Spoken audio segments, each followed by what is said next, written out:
And so a word is given: carrot, sad, flower. The patient then responds with the first word that comes to mind, and the unconscious is revealed. In this video, I'll be exploring Carl Jung's word association test.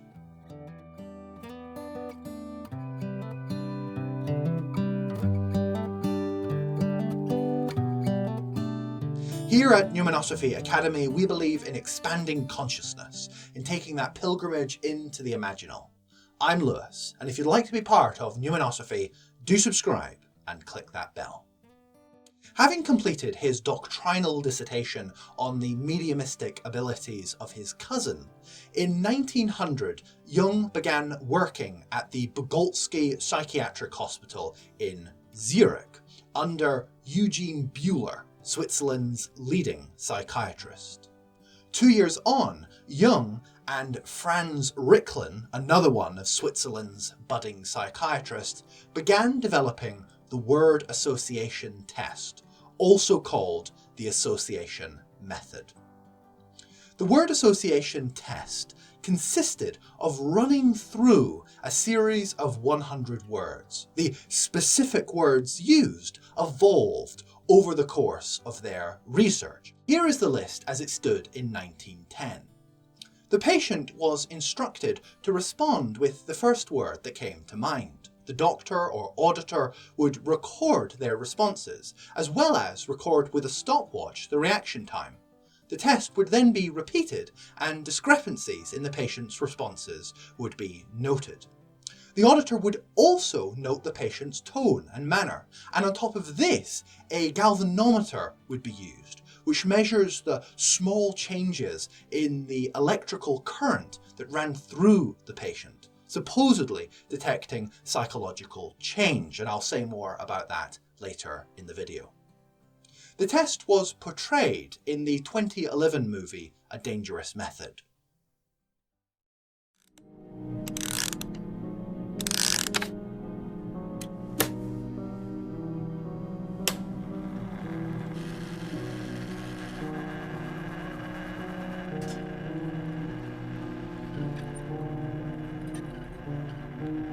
Vienna. Woods. Box. Bed. Money. Bank. Child. Soon. Family.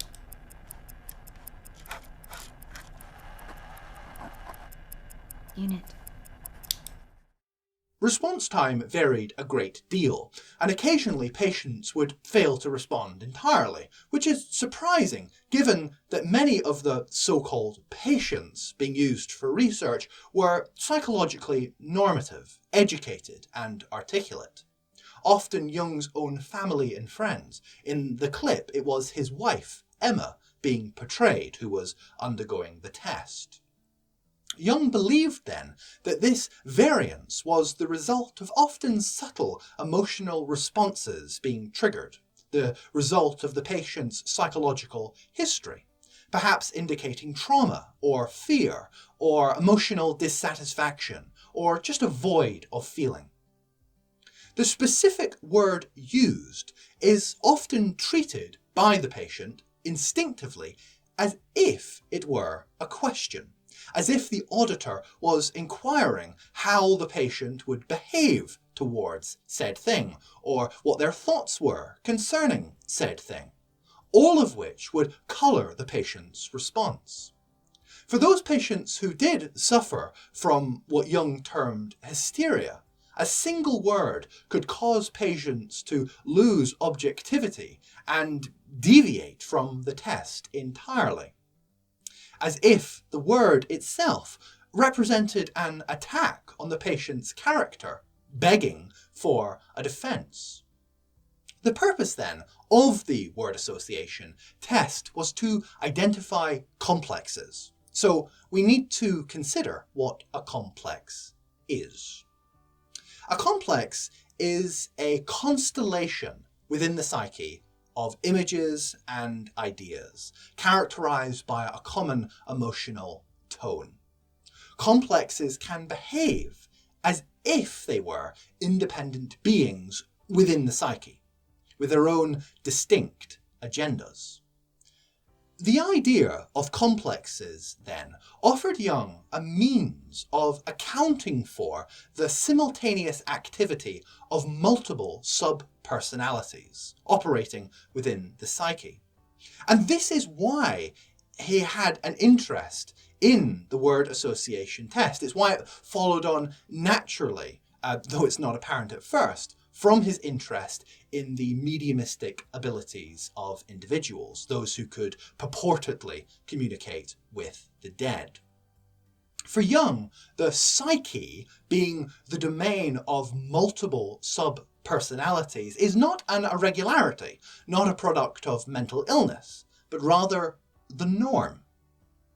Everyone, Jung argued, has multiple sub-personalities operating within the unconscious. They just rarely manifest consciously, as is the case with someone suffering from schizophrenia, who is overwhelmed by these personalities. And likewise, as is the case, for instance, with someone practicing automatic writing, and as is the case with mediums, when they channel personalities other than their own, they are, if you like, being possessed by an otherwise dormant complex within the unconscious. Jung's practice of active imagination also entails communicating with personified expressions of these complexes. Our own process of becoming, then, our own process of individuation, our own ability to self-regulate, requires us to become aware of our own multiplicity. In a less dramatic fashion, aware of those complexes that may, for a moment, possess us and cause us to act out or abreact in some fashion. So a series of words causes some kind of nervous behaviour, stammering, delays, and so forth. A cluster emerges that can be identified by the therapist, by the auditor, which suggests an underlying complex. If, for instance, there was a problematic complex concerning the family, it would be family-related words that would trigger the patient, causing them to trip up or hesitate. Words like house, family, brother, those sorts of words. This test also relates very closely to what is termed parapraxis, or as it's more commonly known, Freudian slips. Errors of the tongue which suggest an underlying psychological truth. When you're having to relay words in a fast-fire fashion, as you are with this test, there's a high chance of unconscious content slipping through in this manner, being revealed.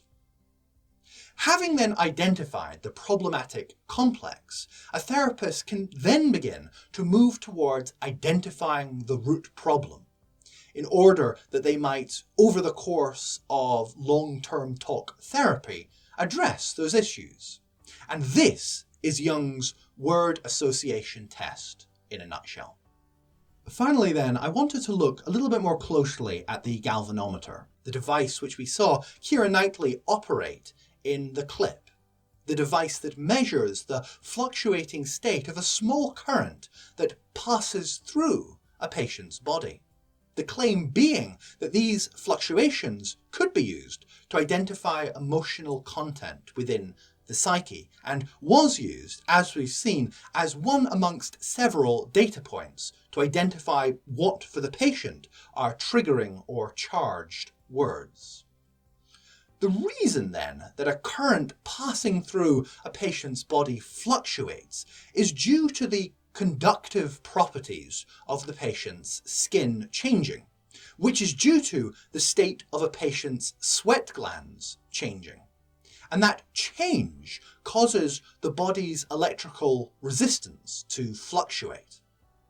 The fact that our skin's electrical resistance does fluctuate was first discovered in 1849, and 20 years later it was first noted that this fluctuation could be related to psychological activity. It was, however, Carl Jung himself in the early 1900s, with the Word Association research, that first used this phenomena as part of a scientific study.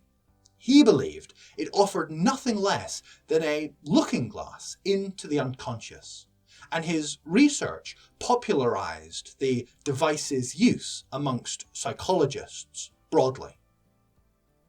Emotions such as fear, anger, a startled response, or sexual feelings can all cause the body's electrical resistance to fluctuate.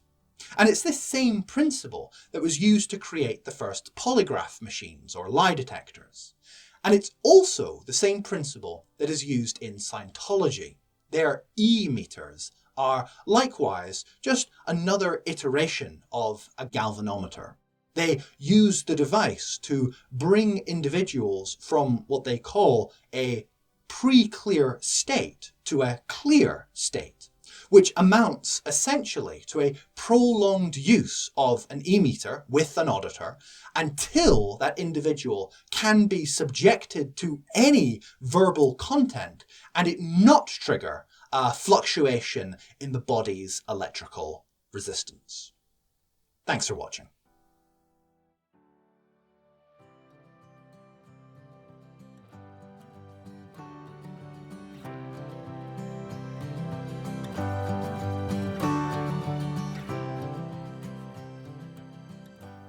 If you'd like to continue to explore Carl Jung's depth psychology, you can click right here. See you next time.